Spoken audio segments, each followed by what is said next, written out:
Fantatra kosa fa tsisy fiantraikany eo amin'ny fifandraisana eo amin'ny Korea Atsimo sy Madagasikara ny fankanakeriny niatra tamin'ny consul honoraire ny Korea Atsimo araka ny voalazany ity farany.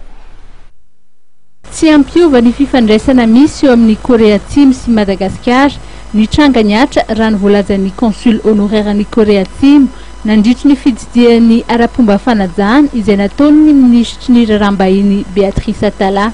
Et je voulais surtout lui souligner que ces incidents, ou cet incident en particulier, ne changera en rien les relations plus que cordiales et les relations bilatérales qui sont entre Madagascar et la Corée du Sud.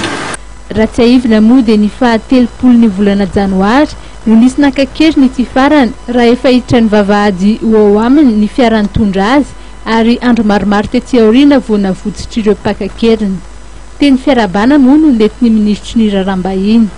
Niarahaba azy ihany koa ny tenako amin'ny fatatsika rehetra moa ny zavatra manjo azy ary dia niarahaba azy ny tenako amin'izany natafavoaka azy tamin'izay kidnapping nanjo azy izay.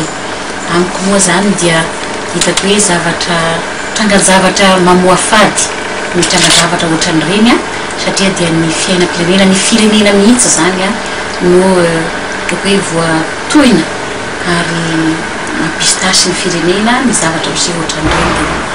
Efa misy moa zany ny andraikitra raisin'ny prime ministre amin'izao fotoana izao miaraka amin'ireo tokony andraikitra eo amin'ny tafika mijery manaramaso ary mijery ny piste rehetra ka dia angamba nipetratsika olo zareo zay mamaly ny stratégie zay apetraky ny zareo zay.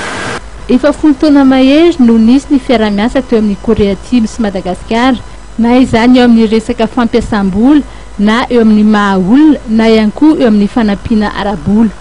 Anisan'ireo tetikasa indray andraisan'ny Korea Atsimo anjara ohatra ny tetikasa Ambadovy. Fantatra ihany koa fa isokatra tsy ho ela ny masivon'ny Korea Atsimo aty Madagasikara.